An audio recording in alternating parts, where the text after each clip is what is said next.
प्रिय दर्शकों, महाभारत महाकाव्य में एक कथा का वृत्तांत मिलता है जिसमें पांडव द्यूत क्रीड़ा में द्रौपदी सहित अपना सर्वस्व राज वैभव हार कर वानप्रस्थ का कष्ट भोग रहे होते हैं।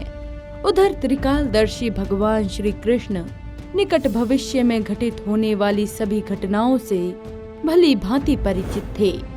अतः वो पांडवों में अर्जुन को महादेव की घोर तपस्या करने का आदेश देते हैं। जहां अर्जुन महादेव से अजय रहने का वरदान तो प्राप्त करता ही है और साथ में देवलोक जाकर इंद्र से नाना प्रकार के अस्त्र और शस्त्र का भी ज्ञान ग्रहण करता है।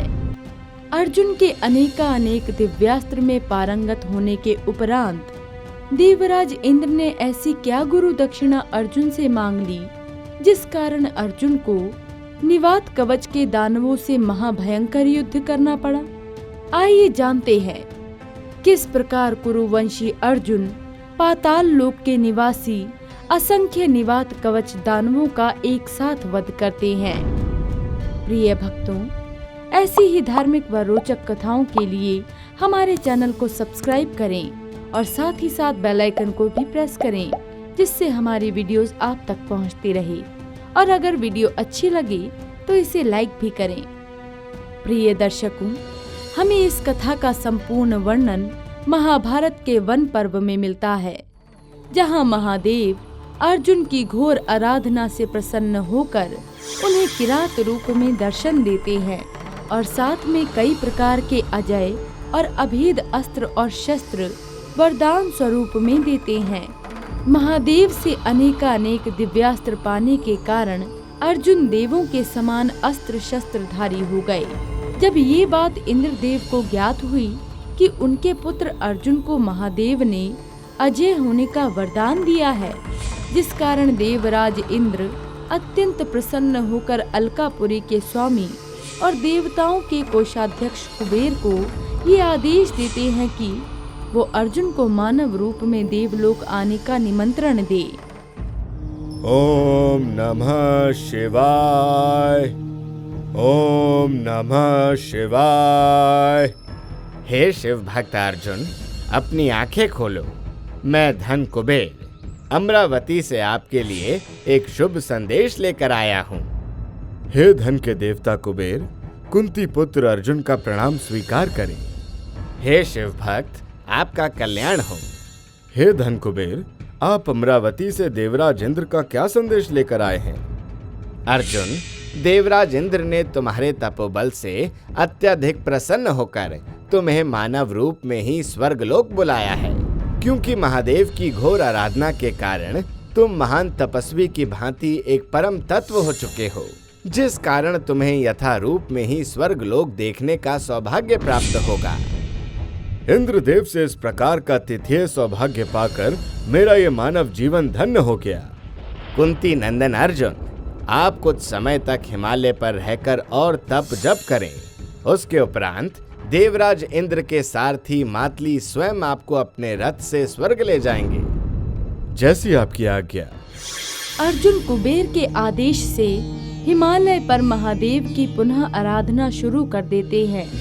कुछ समय के उपरांत मातली श्वेत अश्व वाले दिव्य रथ पर सवार होकर अर्जुन को देवलोक ले जाने के लिए उपस्थित हुए। अर्जुन भी इंद्र के दिव्य रथ पर सवार होकर स्वर्ग जाने लगे। मातली वायु वेग से दिव्य रथ को चलाने लगे। हे अर्जुन, मुझे बड़ा ही आश्चर्य हो रहा है कि आप रथ के वेग से लेश मात्र भी भयभीत नहीं हो रहे हैं। अपितु जब देवराज इंद्र ने इस दिव्य रथ पर पहली बार सवारी की थी तो इस रथ के वेग से वो स्वयं असहज और भयभीत हो उठे थे।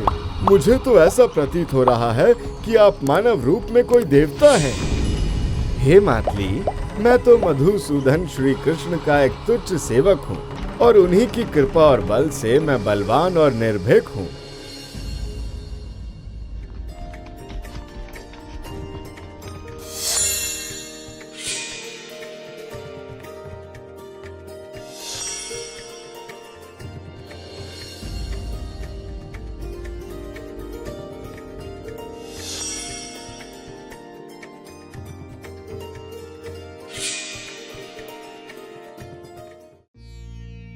हे अर्जुन, देवलोक में तुम्हारा स्वागत है। तुम्हारे तपोबल और पूर्व जन्म के प्रारब्ध है जो तुम मानव रूप में देवता के सम्मुख स्वर्गलोक में खड़े हो। हे देवराज इंद्र, कुंती पुत्र अर्जुन का प्रणाम स्वीकार करें।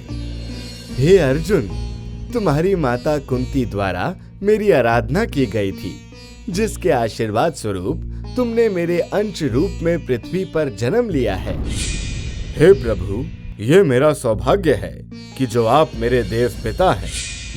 पुत्र अर्जुन, भगवान श्री कृष्ण के आदेश अनुसार तुम्हें स्वर्गलोक में अस्त्र, शस्त्र और युद्ध कौशल सिखाने का मुझे अवसर प्राप्त हुआ है। प्रभु, आहो सौभाग्य मेरा जो आप जैसे देवतुल्य गुरु का सानिध्य मिलेगा। अवश्य ही पुत्र, मुझे तुम्हारे विवेक और बाहुबल पर पूर्ण विश्वास है। प्रिय दर्शकों, आपको भली भांति ज्ञात होगा कि अर्जुन दिव्यास्त्रों को प्राप्त करने के अभिप्राय से इंद्रलोक गए थे, जहां अर्जुन ने इंद्र, वरुण, यमराज और कुबेर से उनके दिव्यास्त्र प्राप्त किए। इंद्रलोक में चित्रसेन नामक गंधर्व ने उन्हें वाद्य संगीत एवं नृत्य कला की शिक्षा दी। यही शिक्षा उनके अज्ञातवास में काम आई थी, जब अर्जुन ने बृहन्नला का वेश धारण कर विराट युद्ध में कुरु महारथियों को एक एक कर पराजित कर दिया था। अर्जुन ने स्वर्गलोक में इंद्र आदि देवताओं से दिव्यास्त्र का अर्जन किया और कई वर्षों तक स्वर्गलोक का सुख भोगा। वही इंद्रलोक की अप्सरा उर्वशी अर्जुन को देखकर मोहित हो गई, परंतु अर्जुन अपने आत्मनियंत्रण से उर्वशी के प्रणय संबंध को बड़ी सहजता से ठुकरा देते हैं, जिस कारण उर्वशी अर्जुन को 1 वर्ष के लिए नपुंसक होने का श्राप दे देती हैं। जब अर्जुन की स्वर्गलोक में रहने की अवधि पूर्ण होने ही वाली थी, तब इंद्रदेव अर्जुन के पास आकर गुरु दक्षिणा मांगते हैं। पुत्र अर्जुन, तुम्हें युद्ध में कोई देवता भी नहीं हरा सकता है। तुम युद्ध में अजय और अप्रमेय हो, फिर मृत्यु लोक से भला कौन तुम्हारा सामना कर पाएगा। ऐसा कोई योद्धा नहीं है भूतल पर जो तुम्हारा अस्त्र युद्ध में सामना कर सके, क्योंकि तुम सदा सावधान, निपुण, सत्यवादी, जितेंद्र हो। तुमने 5 विधियों के साथ हम सभी देवताओं से 15 दिव्यास्त्र प्राप्त किए हैं। अतः इस काल में तुम्हारे समान भूलोक पर कोई शूरवीर नहीं है और ना ही होगा। पिताश्री, आपके द्वारा दिए गए समूल्य ज्ञान से मैं आपका कृतज्ञ हूँ। हे भारत, एक गुरु कभी भी अपने शिष्य पर भूलकर भी ऋण नहीं रहने देता है। अतः जिस प्रकार तुमने अपने गुरु द्रोण को गुरु दक्षिणा दी थी, ठीक उसी प्रकार तुम मुझे भी गुरु दक्षिणा दो। मेरे साथ समस्त देवतागण भी यही चाहते हैं। हे पिताश्री, अहो सौभाग्य मेरा जो मुझे आप जैसे अतुल्य गुरु मिला। अतः आप अति शीघ्र मुझे ये बताइए कि आपको गुरु दक्षिणा में क्या चाहिए। हे कुंती नंदन, तीनों लोकों में ऐसा कोई कार्य नहीं जो तुम ना कर पाओ।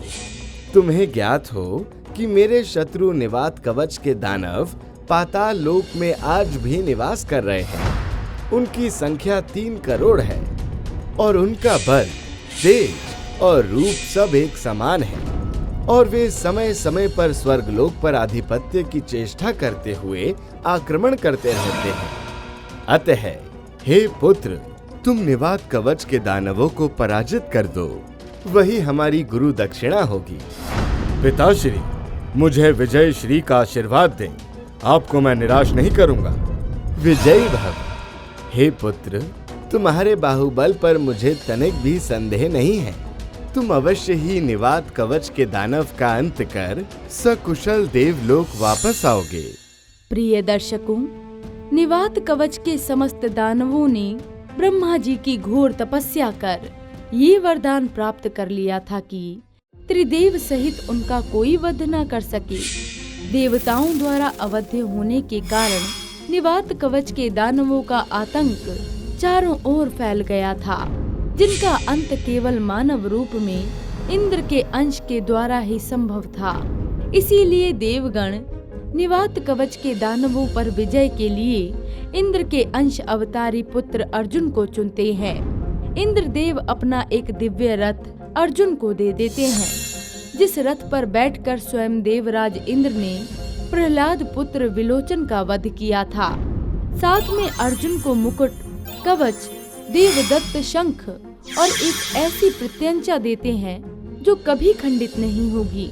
इस प्रकार अर्जुन सन्यासी वस्त्र का त्याग कर एक योद्धा का रूप धारण कर लेते हैं और रथ पर सवार होकर निवात कवच के दानवों से युद्ध करने के लिए निकल पड़ते हैं। अर्जुन अपने रथ पर सवार होकर पाताल लोक पहुंच जाते हैं और निवात कवच के दानवों को युद्ध की चुनौती देते हैं। युद्ध की चुनौती देने के लिए देवताओं द्वारा दिए गए देवदत्त शंख का नाद करने लगते हैं। प्रिय दर्शकों, अर्जुन के शंखनाद करते ही एक रूप और एक समान दिखने वाले परंतु अजय और अप्रमेय शक्तियों वाले दानव सतर्क हो गए और संगठित होकर रणभूमि में हजारों की संख्या में आ खड़े हुए। इंद्र, तुम्हारा इतना साहस! अब तुम हम निवात कवच के वासियों से युद्ध करोगे? लग रहा है तुम्हारी मृत्यु तुम्हें यहाँ लेकर आई है। मूर्ख दानव, मैं देवराज इंद्र नहीं अपितु उनका पुत्र अर्जुन हूँ। तुम्हारे नाश का उत्तरदायित्व स्वयं इंद्रदेव ने मुझे सौंपा है। मूर्ख, तुम्हें मृत्यु से भय नहीं लगता जो तुम असंख्य निवात दानवों से युद्ध करने अकेले ही चले आए? मृत्यु और भय, वो भी अर्जुन को? कदापि नहीं। मेरा और मेरा ये महान गांडीव धनुष तुम्हारे नाश के लिए पर्याप्त है। बड़ी बहकी बहकी बातें कर रहा है मूर्ख। लग रहा है तेरा अंतिम समय निकट है। हे अर्जुन, इन दानवों से युद्ध करो। ये कोई सामान्य दानव नहीं है, क्योंकि ये बड़े ही मायावी दानव हैं। युद्ध करते करते आपका तरकश खाली हो जाएगा, परंतु ये खत्म नहीं होंगे। ये अपनी माया से पुनः उत्पन्न हो जाएंगे। हे मातली, अर्जुन की तरकश अक्षय है, जिसका कभी क्षय हो ही नहीं सकता है। इंद्रपुत्र, युद्ध करो या मेरी शरण में आ जाओ, तुझे हम क्षमा कर देंगे। दानव, मेरे तीक्ष्ण बाणों से पहले खुद की रक्षा तो करो। अगर जीवित रहे तो फिर क्षमादान के विषय में सोचना। प्रिय दर्शकों, अर्जुन दिव्य रथ पर सवार होकर गांडीव धनुष से बाणों की वर्षा करने लगे, जिस कारण निवात कवच के दानव की सारी सेना समाप्त हो जाती है। परंतु तभी पुनः एक नई निवात कवच की दानव सेना उत्पन्न हो जाती है और वो एक साथ कई कटार, शूल और नुकीले हथियारों को अर्जुन की तरफ फेंकते हैं। अर्जुन तत्काल ही ब्रह्मास्त्र का प्रयोग कर सारे निवात कवच के दानवों के सैनिकों सहित हथियार को नष्ट कर देते हैं। परंतु तत्क्षण पुनः एक और दानव सेना उत्पन्न हो गई और इस बार वो बड़ी बड़ी शिलाओं को उठाकर अर्जुन की ओर फेंकने लगी। तभी अर्जुन भी माधव अस्त्र का प्रयोग कर समस्त शिलाओं को नष्ट कर देते हैं। निवात कवच के दानव और अर्जुन के मध्य एक महाप्रलयकारी युद्ध होने लगा। ऐसा प्रतीत हो रहा था कि ये युद्ध कई युगों तक ऐसे ही अनवरत रूप से चलता रहेगा। हे अर्जुन, ये दानव बड़े ही मायावी हैं। इनका अंत साधारण बाणों से संभव नहीं है। अतः आप इंद्रदेव द्वारा दिए गए वज्रास्त्र का प्रयोग कर इन दानवों का समूल नाश करें। सारथी मातली के कहे अनुसार अर्जुन वज्रास्त्र का प्रयोग कर निवात कवच के दानवों की सेना का समूल नाश कर देते हैं और इसके बाद अर्जुन देवदत्त शंख के नाद से निवात कवच के दानवों पर अपनी विजय का उद्घोष करते हैं, जिसे देखकर त्रिदेव सहित समस्त देवगण अर्जुन के युद्ध कौशल और पराक्रम की प्रशंसा करने लगते हैं। प्रिय दर्शकों, इस प्रकार अर्जुन अपने अदम्य युद्ध कौशल से इंद्र को निवात कवच के दानवों से मुक्ति दिलाते हुए विजय के रूप में गुरु दक्षिणा प्रदान करते हैं।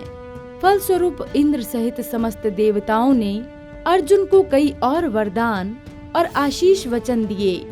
इसके उपरांत अर्जुन इंद्रलोक से वापस वन में अपने भाइयों के पास लौट गए। मित्रों, मानव जीवन में गुरु के सद्ज्ञान से बड़ा कोई धन नहीं होता है, जिसका कभी क्षय नहीं होता है। अगर आपको ये वीडियो अच्छी लगी हो तो वीडियो को लाइक करें और हमारे चैनल महावॉरियर को जरूर सब्सक्राइब करें और साथ ही वीडियो की अपडेट पाने के लिए बेल आइकन को जरूर दबाएं। और आप अगली कहानी किस महावॉरियर की देखना चाहते हैं, आप हमें ये भी कमेंट्स करके बता सकते हैं।